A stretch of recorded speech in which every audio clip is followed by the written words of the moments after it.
Welcome to Newport Harbor High School, home of the Sailors. I'm Tyler Pence. And I'm Henry Clemo. And this is Grandparents' Day.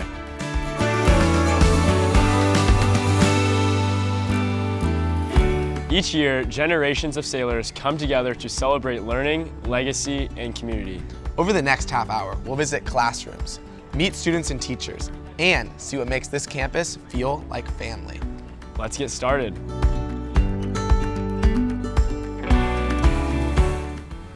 Science in Newport Harbor isn't just about textbooks, it's about discovery. From hands-on chemistry labs to the excitement of Robotics Club, students here are experimenting, coding, and creating together. Let's see how curiosity turns into innovation.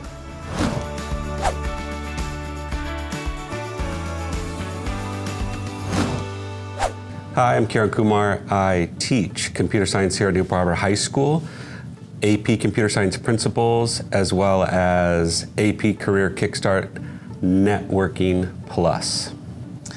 I am Dominic Ballone. I teach AP Computer Science A, Python Programming, and Exploring Computer Science in the CTE pathway here at Newport Harbor High School.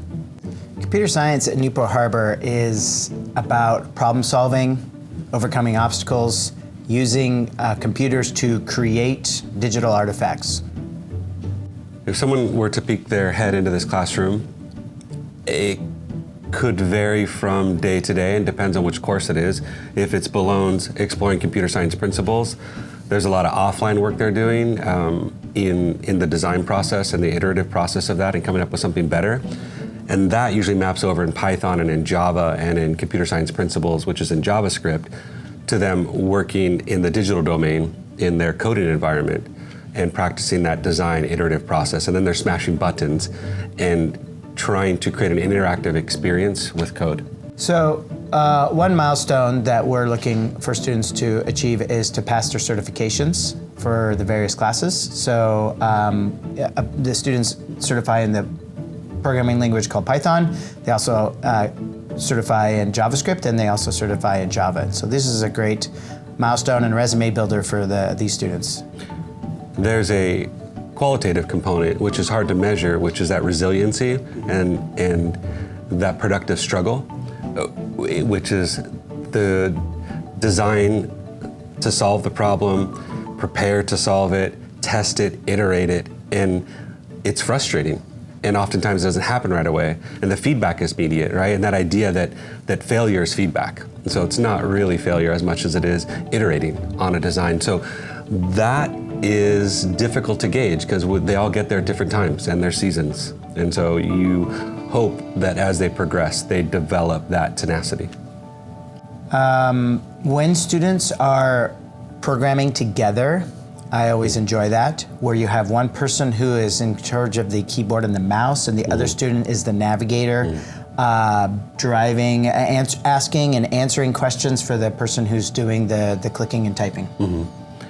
That resourcing of each other, pair programming is huge, but that partnership, when someone from the back comes up to someone in the front and doesn't impose their way of thinking on the code, but tries to get inside someone else's way of how they coded it, and these aha moments and where they're both learning from each other is magical. One of the things that we've brought into computer science is the YES workforce program run through the Boys and Girls Club. And they come in and they teach our students how to build a resume, how to make a LinkedIn account, how to act in the workplace, soft skills, hard skills they need. And then it culminates with a mock job interview process, which has sometimes led to real jobs for some of the students. Hi, I'm Penelope Bartow. I'm a senior and I'm the president of the Robotics Club. I think it's really fun to see the kids getting more confident in the robotic stuff. You know, a lot of people don't have a lot of experience with that, or it's kind of intimidating, and just seeing them get confidence and like taking their own leadership on their builds and doing new creative things like without asking too many questions and just like trusting themselves, that's really exciting to see. Normally when a new member comes in, we'll give them a little team or put them in a group that's working on a robot. So At the beginning of this year, we had some people group together and work on robots, and then not everyone makes it to all the meetings, so there's normally enough space for new members to jump in and collaborate and see what's going on with the robots. First thing that I'll teach them is basically just like what the parts are. So we'll go over the motor, the brain, the wiring, like the wheels and the metal, just like how everything works, how everything goes together. This summer we were meeting a little bit and it was super fun just working with some of the freshmen who were incoming, and everyone was doing a different job and everyone was working really hard and working on building the drivetrain or working on programming. It was great to just see everyone so focused in on making this team do well. Next, we're heading to social studies, where students learn how ideas shape the world. From government simulations to youth and government conferences in Sacramento, sailors practice leading, debating, and making decisions that matter. Here, critical thinking meets civic action. Hello, my name is Abraham Yaftali, and I teach AP United States Government and Politics. In AP Gov, I have my students learn about the structure of our country. We take a look at the Constitution, and so the last couple of weeks we have been focused on like the differences between the 3 different branches of government.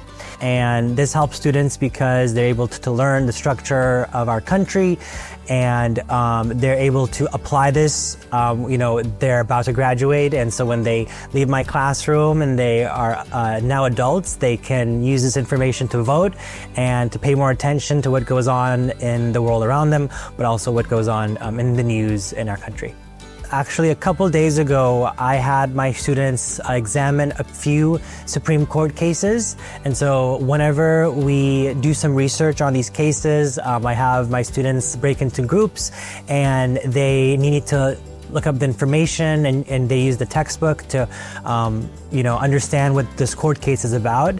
And they are able to look at the different perspectives of how the decision came about, and it actually helps them better understand like why a Supreme Court justice makes the decision that they do in that case. And so they're able to understand both perspectives, both the majority opinion and the dissenting opinion. And I think this helps my students better understand how the law is applied, which is something we focus on a lot in this class. At a typical youth and government meeting, we start our meetings with an icebreaker that involves the entire group, and then we go into a debate either on a serious topic or sometimes a fun topic. And then after that, we'll split into our family groups and discuss our each individual bills. To Camp Roberts, we split into our designated program areas, which combine us with delegates from all over California, and we learn about different parts of the California legislature and government processes. So like she said, Camp Roberts is more like a learning experience, and then at Sacramento, we're taking everything we learned at Camp Roberts about bill creation, public speaking, government affairs, and tying that into our specific program area to get a real-world experience on different parts of the government. So this is my 3rd year of youth in government, and I went to both trips twice. And I have to say my favorite part is rooming with my friends and getting tight-knit relationships. This is my 4th year of doing youth in government, and my favorite memory was probably passing my Constitution for the environment in International Convention last year. Youth in government has improved my public speaking skills by forcing me to go out there and speak in front of a crowd, and also has improved my critical thinking skills by forcing me to think on the spot and be able to debate with all sorts of people. Debating is a key part of youth in government, and coming into it my sophomore year with no experience, I definitely learned how to critique people's opinions. Debating and public speaking has improved drastically, and I just feel more confident when I'm at a podium or even a face-to-face conversation with someone important. In English, students learn to find their voice through writing, discussion, and creative expression. And the Bridges Club helps connect students across campus, mentoring peers, building confidence, and making sure everyone feels included. It's all about communication, compassion, and community.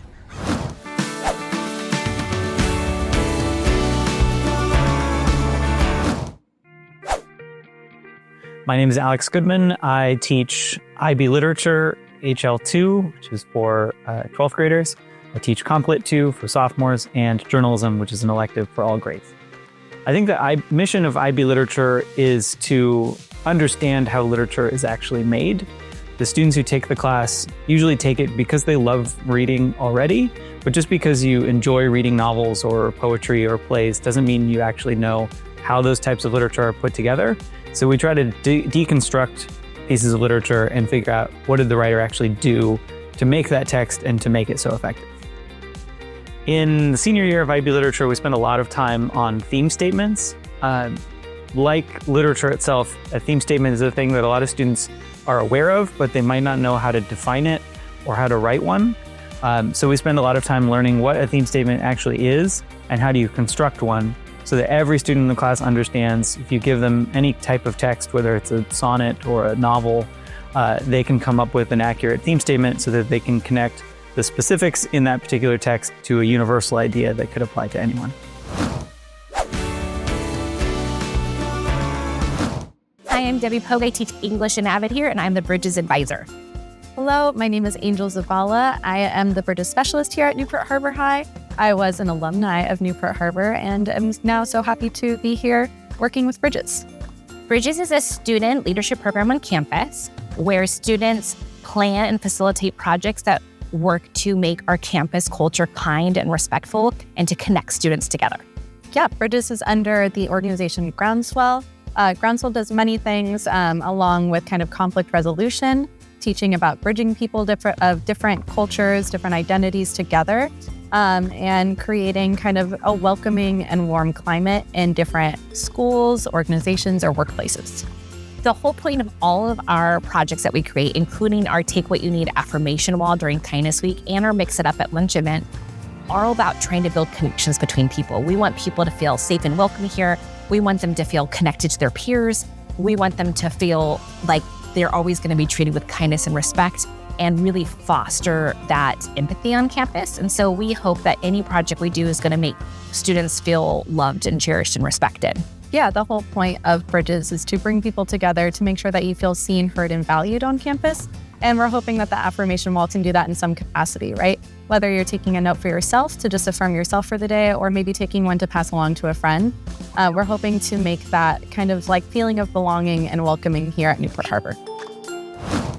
Numbers tell a story here too. In AP Statistics, students dig into data that connects to real life, from sports to social trends.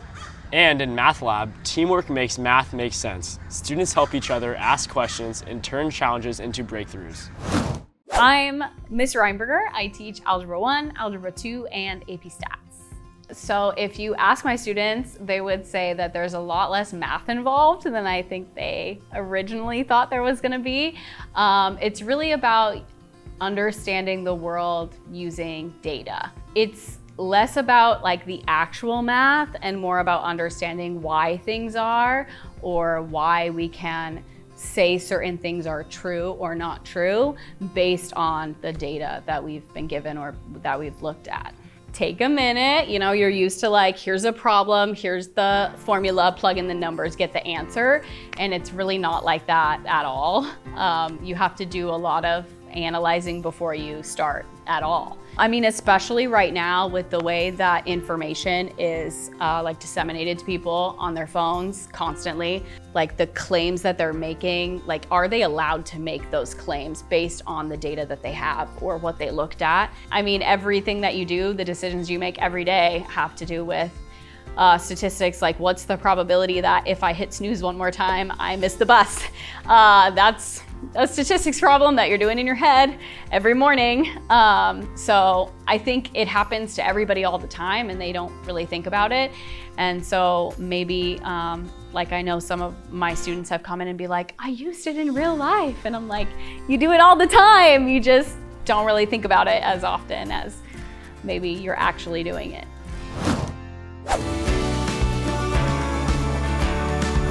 My name is Ms. Acevedo. I am an Algebra 1 math teacher here at Newport Harbor.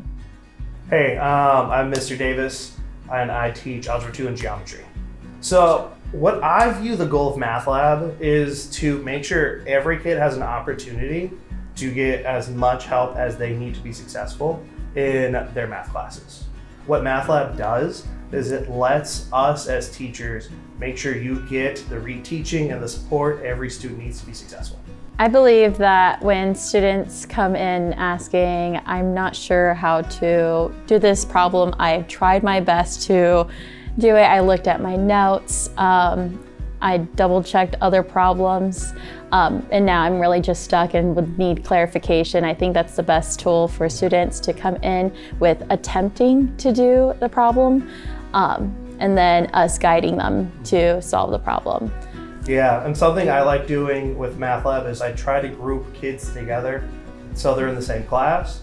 And if everyone has a different part where they're confused with, they can also help each other. I can look through your work and be like, oh, you made a mistake at this step. So you're definitely getting a lot more out of your assignments and your homework doing it at Math Lab than you would just doing it at home by yourself.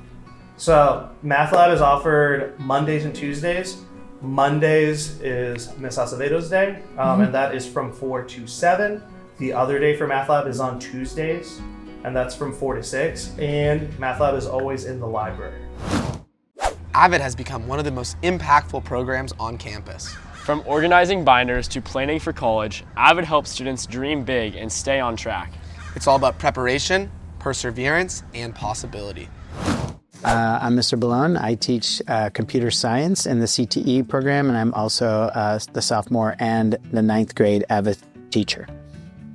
I'm Mrs. Angel. I am a math teacher, and I'm also a sophomore AVID teacher. So one of the reasons that Mrs. Angel and I like AVID is the most like being a coach, which we're both familiar with, in the classroom. So we get to work with the kids and guide them to their academic journey. And then also we get to show them like not just study skills, but they work on projects and with a focus on like college and career. So right now they're starting a real life project to kind of see what their future is going to look like. We're constantly tracking grades. We ask them to turn in their grade checks once a week, and they reflect on that with a reflection, a set of reflection questions, and that can build motivation because students can see their growth. One of the things that we have noticed since schools began is that the students' grades have improved. We track this by weekly progress report checks, and they get a certain number of tutoring hours based on their grades, and those extra number of tutoring hours has decreased as the semester has gone on. We do a lot in AVID that focuses on college and career, especially starting all the way from freshman year. In this class specifically, they have to attend lunchtime college visits, at least 3 lunchtime college visits, and then we also do projects, the project they're working on right now, to introduce them to college and career and what that looks like. In IB Business and DECA, ideas turn into action. Students pitch business plans, analyze real companies, and compete at the state and national level. It's hands-on learning that prepares them to lead in the real world. Hi, my name is Sarah Falstrom, and I am the IB Business Management teacher here at Newport Harbor. IB Business Management is about preparing students for their future careers in business, and the big overarching goal in IB Business Management is helping to ensure our diploma students earn a 6 or 7 senior year on the IB diploma exam. It has 2 parts, an external assessment and an internal assessment. And our goal is to help them earn a 6 or 7, which is the equivalent of an A. If a visitor stopped by the classroom on any particular day, I think they would see lots of interaction, collaboration. They would see students working together. They would see students reading the daily business news. They would see students working on projects. They would see a lot of joy and hardworking students and having fun. I see the most growth in my students when it comes to public speaking. We have the opportunity, or students have the opportunity on a daily basis to speak publicly about the news that they've read and also presentations on our various business projects. And I think just the ability for students to practice in a low-key, safe environment and informal, sometimes formal. We put on a DECA blazer jacket to make it a little bit more formal. But I think just the practice, the opportunity to practice that skill has really brought some students out of their shell and helped decrease the anxiety they have when it comes to public speaking. The skills that I am attempting to build in IB Business Management students definitely include public speaking, researching, learning about the world of business, from operations to finance and accounts to human resources, and just in general, just to become a little bit more aware before they head off to their college careers, and also to be able to go home and have conversations with their parents. I'm Marcus Rexinger, and I'm the Vice President of DECA here at Newport Harbor High School. My role in DECA is to pretty much support these guys and what they do, and also I organize volunteer events and fundraisers. For example, I'll be organizing the Chipotle fundraiser that we'll hold later this semester. I'm Freddie Munn. I'm the president of DECA, so I'm just bringing everything together, establishing our clear goals, and moving the club forward.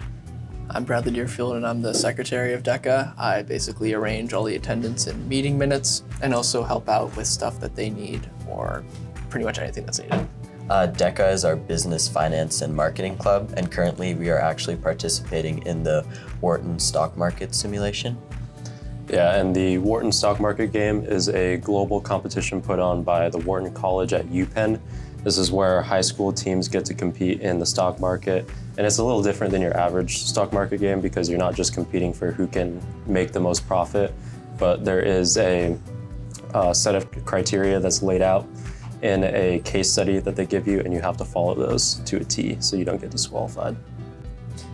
So currently, take for example the Wharton stock market simulation, we host almost bi-weekly meetings where we go through the different criteria that is needed. So we just had a meeting a few weeks ago about the midterm deliverable. So going really deep into that, making sure that the teams are on the know of what they have to do and what's expected of them.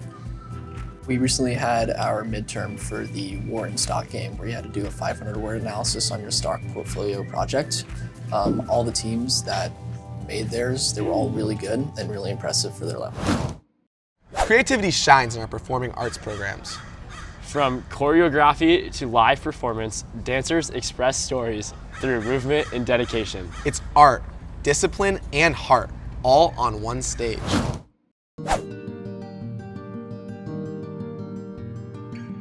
All of the dance classes, dance 1, 2, and 3, is to be unapologetically yourself. Dance is just a way to express myself. I want to express myself unapologetically, so that's what we try to teach the dance team. It's just a celebration of kind of having nothing hold you back. Dance for me was the one thing I felt 100% confident in, and because it's something that I actually saw growth in, because I persevered, and I want these students to also be able to feel that. I feel like the world gives us so many reasons to be insecure. Dance is a place to express yourself, and you could be an over-exaggerated emotion.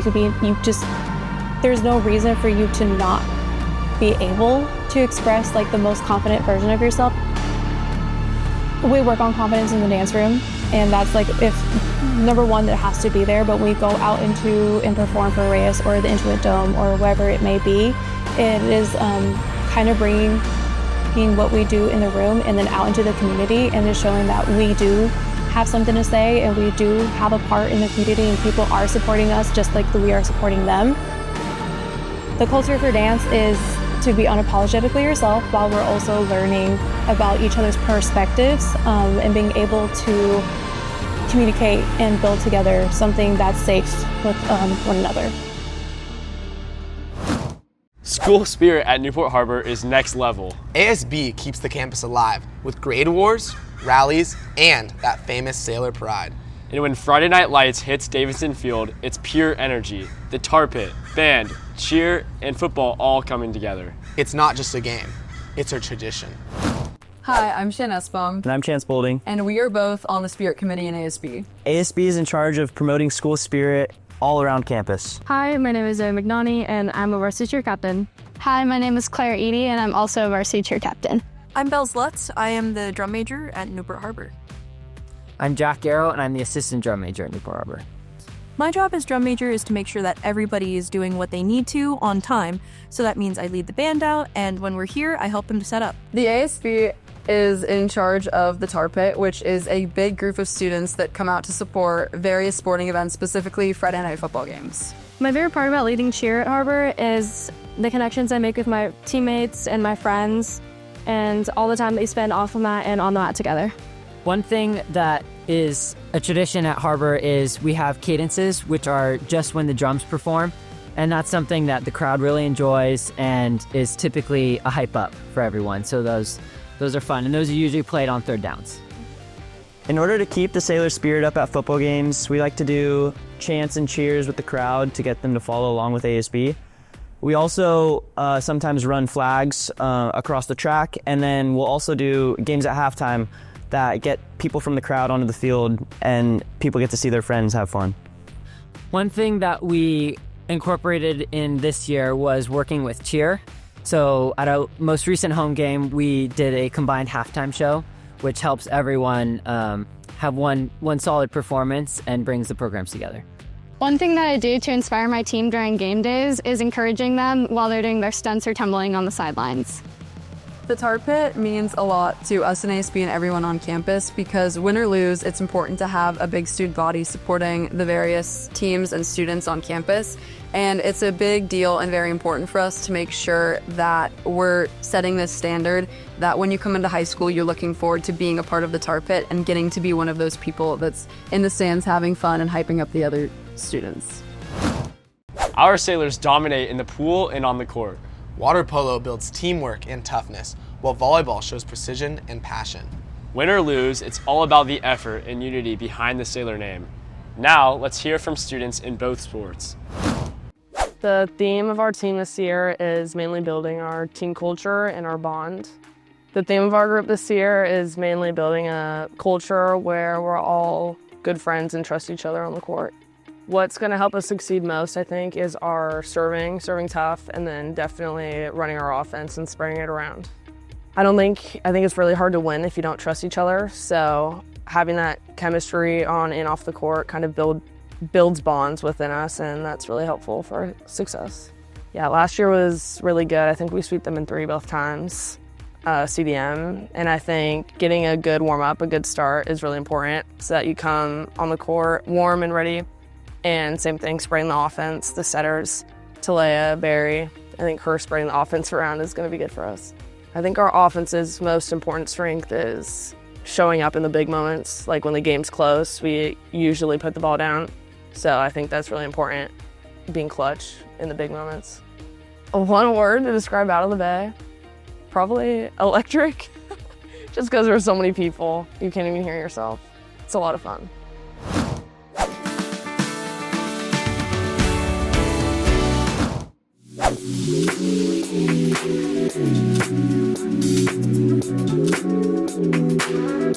My name is Dash Ambrosia. I'm a senior attacker on the men's water polo team at Newport Harbor. My initial reaction was like mind-blowing. We were able to walk by and maybe peek in, see the pool, but the first time I walked in that morning was insane. The huge scoreboard, the nice locker rooms, the nice bathrooms, and just the pool itself is something amazing, and I'm really, really grateful to have it for my senior year.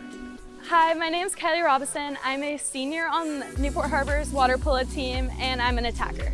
I was like, wow, because I've been playing at the old pool since I was like 12, and I've been swimming there since I was like barely could walk. And so it's just like seeing it is like crazy because it looks so like different. There's like a new scoreboard, new locker rooms, new everything. So it's just like super like surreal to like see that. I mean, this pool definitely stands out more than any pool I've played at. I've been fortunate enough to play at some of the most amazing pools around the world, but being in a pool that is your own is really something special. I'm looking most forward to having a team room this year. We haven't had one for the last year, and I just think it's a great place to go together because we eat after, we can have breakfast together after our weights in the mornings, and it's just a great place where you can grow as a team and also bond. The water polo program at Newport Harbor is really special. I started playing with this group of guys when I was 10 years old. Some guys even earlier. They've really helped me grow and develop, as a person, and also as a water polo player. The commitment to getting up early and taking the time, in the pool, out of the pool to, improve as a person and as a water polo player is something really special, and I'm really fortunate to be a part of it. I think overall, our coaching staff here at Newport Harbor has really led to great things. They're awesome coaches, and I learned so much from them. So I think that's what's helped me the most. My name is Coach Ross Sinclair. I'm the head coach of boys and girls water polo here at Newport Harbor High School. I think my favorite part about being the water polo coach here is just giving back to the community. As an alumni and former player myself here at Newport Harbor, it's just been great to be able to carry the legacy of Coach Barnett and the coaches before us. Just being able to play at home in front of your home atmosphere is really special. When you see the kids that are younger, 10U, 12U, 14U, coming to watch your games and also being able to be a part of this program and be able to use this pool from the developing ages to when they get to high school is, I think, something really special, and it's really going to boost this program to levels it's more than it's reached before. There's really nothing bad about it. I'm really excited about everything and excited to be here every day and see the boys and girls continue to train hard and set a good example for the future. It's going to be really exciting. We're really excited to get the community and the student body out here to come and support both the boys and girls this season and for many seasons to come, and fill the stands, get excited, get loud, and enjoy some good water polo. Behind every big game, there's a crew capturing the moment. TAR TV Sports gives students an industry experience to live sports broadcasting, from cameras and replay to commentary. It's where creativity meets live broadcast, and the next generation of broadcasters get their start. Hi, I'm James Lee. I'm the executive producer of TAR TV and the student leader of TAR TV Sports. Here, fakes it, outside, man wide open in the end zone, touchdown! That is Owen Baldakowski, the dual sport athlete. Hard with the set. Dahl with the swing, another block, but they can't recover this time. Newport Harbor's wall was... Touchdown, Ryan Palmer! Very good play right there, and that is Palmer's... Kai Kaneko, Dash D'Ambrosio, attack, shot by Dash D'Ambrosio for Newport Harbor. Number 4. Finds a hole, still on his feet, through the 15. TAR TV Sports is a student-run broadcasting network that is part of the TAR TV class, and we broadcast all Newport Harbor sports games so that family and friends can watch it at home, even if they can't make it. We'll have it all for you and more once we come back from the break. San Juan Hills, Newport Harbor. The matchup is set here on TAR TV Sports. We'll be right back. Yeah, no, it's great that we have the opportunity to bring something that's so close to industry to high school students. This is something that easily right out of high school they can go either right into the industry and start gaining experience right from the get-go, or they can go to a college and do the same thing, and they'll probably be excelling at that college because they've gotten all this experience from high school, all those years of trial and error. In this control room, it's an 8-person control room. It's modeled after television trucks. So you've got replay, you've got graphics, you've got a producer station, you've got directing, you've got technical directors, so they're hitting the button to change the camera shots. As a replay operator for TAR TV Sports, I can show the audience of what happened in the play if they missed it, or if we need a bigger detail of what happened with our slash cameras. The thing I enjoy most about the TAR TV Sports program is the people I get to meet and hang out with every day while doing broadcasts or editing or filming for another segment. So TAR TV Sports has really impacted my life. It has taught me a lot of things about life. For example, being in stressful situations, especially in broadcast, when you don't know the next thing that's going to happen, but you keep your cool, you're calm, collected, and you make decisions and critical thinking based on your intuition. What I enjoy most about it is just being there and bringing this to them, and seeing the laughs and the smiles on their faces when something funny happens, or when we produce something really good. You look around the room and everyone looks impressed that we just made something that looks like it would be on live television. That's the most exciting part of this, is when we really nail something and everyone worked together and it came off clean. When students have those light bulb moments of, hey, you know what, I just learned that. And it might have been super complicated, but they finally got there. That's what makes it all worthwhile. We will see you next week as we say to our friends and family at home, good night from Newport Beach. Every tradition and program we've seen today grows from strong leadership in a supportive community. Here's a message from our principal, Dr. Bolton, as we wrap up Grandparents' Day 2025. To all our grandparents joining us today, thank you. You've helped us shape the young people who walk these halls with your encouragement, your patience, and your love. At Newport Harbor High School, we talk a lot about legacy. The truth is, legacy isn't just in our history. It's in every student who carries forward the values you've instilled in them. On behalf of our teachers, staff, and students, thank you for being part of the Sailor family and for reminding us what true support looks like. Enjoy this special day, and as always, go Sailors. From robotics labs to the dance stage, from math breakthroughs to Friday night wins, Newport Harbor is full of Sailor pride. To our grandparents, thank you for the love, your guidance, and the example you set for every student here. For Newport Harbor High School, I'm Tyler Pence. And I'm Henry Clemo. Thanks for joining us, and as always, go Sailors!